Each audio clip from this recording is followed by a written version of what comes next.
The amount of methadone inside the homes of recovering heroin addicts in this nation is at an all-time high. That's because the federal government eased regulations surrounding the synthetic opioid. This at a time when drug enforcement is a low priority for some police departments. As Operation Crime and Justice reporter Joy LaPola's investigation found, the decision will have deadly consequences. According to the Pew Research Center, in 2018, Maryland was one among 7 states to have the largest number of methadone clinics per capita in it. In an effort to curb COVID-19, regulations surrounding the distribution of methadone have been drastically pared back as enforcement has been eased. Our investigation found some of these decisions may have collateral damage. It's in early October 2018 when a little boy wrote this letter, heartfelt words from a friend and fellow classmate of 9-year-old Dante Hagee. It says, Dante, you was a great friend and that I will miss you and rest in peace, my friend. Dante died at the age of 9 from a drug overdose. The child's father took it especially hard. Thank all y'all for coming. Show y'all love for my son.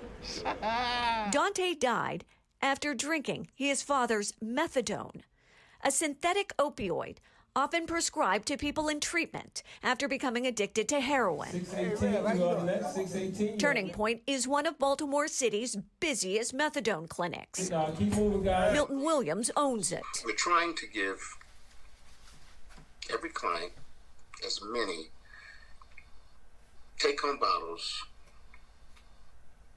as possible. And many of the individuals, under normal circumstances, would never get a take-home bottle. Not one. So you have people who have take-home methadone who have not necessarily earned that privilege, but because of COVID-19, they have it. Yes. Last month, the federal government announced plans to ease regulations surrounding methadone, a Schedule II drug in the same category as Oxycontin, cocaine, and Demerol. The federal government has granted it out of compassion.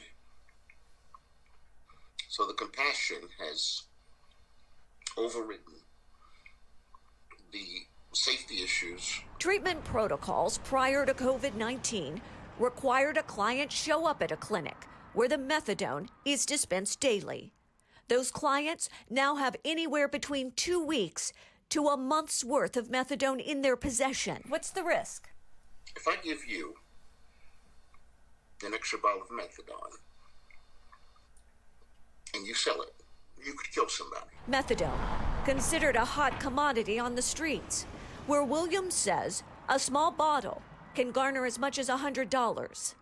Clients are now going home with bottles of it. This at a time when COVID-19 has also distanced the enforcement of drug possession in certain cities. This is a copy of the Baltimore Police Department's COVID-19 policies and procedures, which we obtained. Among the policies is this one. It describes how the department is making temporary modifications to arrest procedures to facilitate greater social distancing. Under the COVID-19 policing policy, officers now need a lieutenant or above to sign off on an arrest for certain crimes, such as CDS drug possession, paraphernalia possession, as well as attempted distribution of drugs. While officers are still urged to use their discretion, they're reminded the Baltimore Police Department needs to take steps to, quote, reduce COVID-19 exposure. The policy also mentions the state's attorney's office, saying, quote, in light of the state's attorney's public statement and procedures adopted at central booking, BPD is outlining steps to pursue law enforcement objectives while decreasing opportunity for the spread of the COVID-19 virus. With our clientele, consequences don't seem to matter. Changes in policies aim to protect people from COVID-19, but may still be putting lives at risk. While take-home dosages of methadone are required to be secured in a lockbox, we're told even that regulation has been relaxed. My dad would never hurt him. My dad had 7 kids. My heart. Dante Hagee died at the age of 9 after his father's methadone was left easily accessible. Methadone, a potentially deadly drug that is also highly addictive, that is flooding into neighborhoods across the city at a record rate.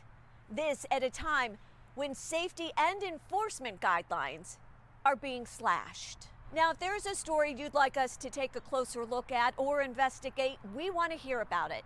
You can call us at 410-662-1456, or you can send us an email to crimeandjustice@foxbaltimore.com. I'm Joy LaPola, and this is Operation Crime and Justice.